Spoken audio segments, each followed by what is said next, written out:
हवेली के बारे में जानते हैं जहाँ जो भी अंदर गया वो कभी वापस नहीं आया। आज भी वहाँ एक लड़की की आत्मा भटकती है जो हर आने वाले को अपने साथ ले जाती है। बात यह है, कल रात वहाँ फिर से 4 लोग गए थे, लेकिन सुबह हवेली से सिर्फ उनकी लाशें मिली।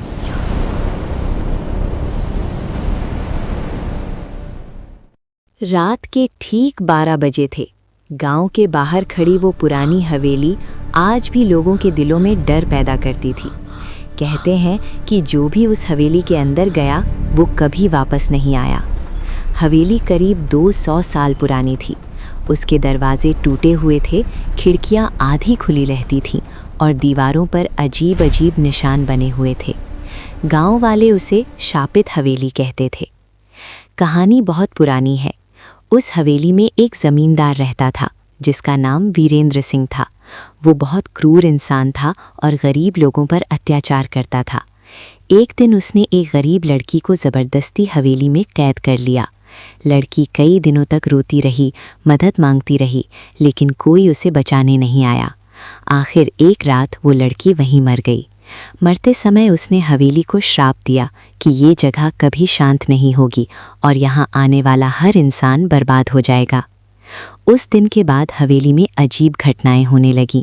रात के समय रोने की आवाज़ें सुनाई देती थीं, दरवाजे अपने आप खुल जाते थे और लोगों को अंधेरे में परछाइयाँ चलती हुई दिखाई देती थीं। कुछ ही दिनों में ज़मींदार पागल हो गया और एक रात उसकी भी रहस्यमय तरीके से मौत हो गई। इसके बाद धीरे धीरे लोग उस हवेली से दूर रहने लगे और वो जगह पूरी तरह वीरान हो गई।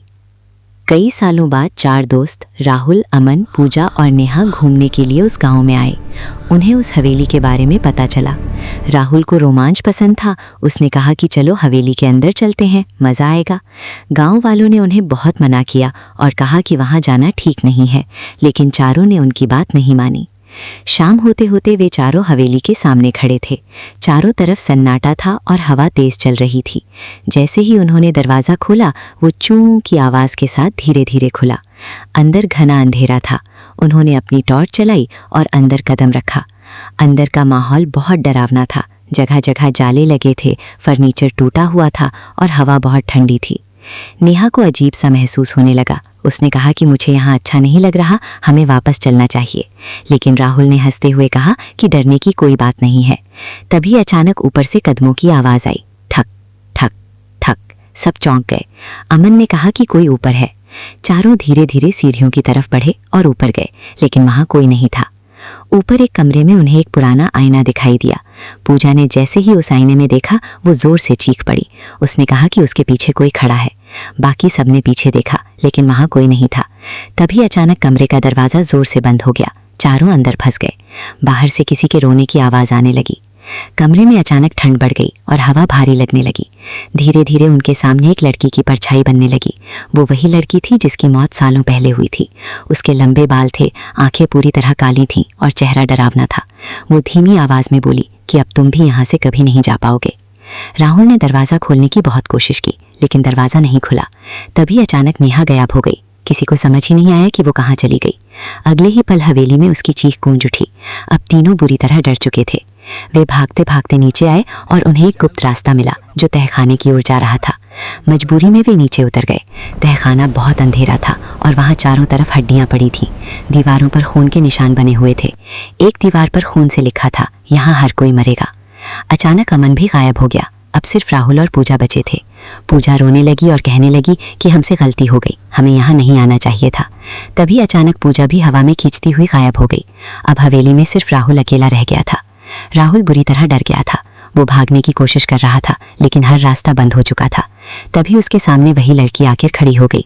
उसने राहुल की तरफ देखा और बोली कि तुम सबको यहाँ नहीं आना चाहिए था, अब तुम भी यहीं रहोगे। राहुल ने हाथ जोड़कर उससे माफ़ी मांगी और कहा कि उसे जाने दे, लेकिन अब बहुत देर हो चुकी थी। हवेली का श्राप खत्म नहीं हुआ था और उस लड़की की आत्मा अभी भी बदला चाहती थी। अगली सुबह गांव के लोगों ने देखा कि हवेली का दरवाज़ा खुला हुआ था। जब वे अंदर गए तो उन्होंने चारों दोस्तों की लाशें पड़ी हुई देखी। उनके चेहरे पर डर साफ दिखाई दे रहा था। उस दिन के बाद लोगों का डर और बढ़ गया। आज भी रात के समय उस हवेली से रोने और चीखने की आवाज़ें आती हैं।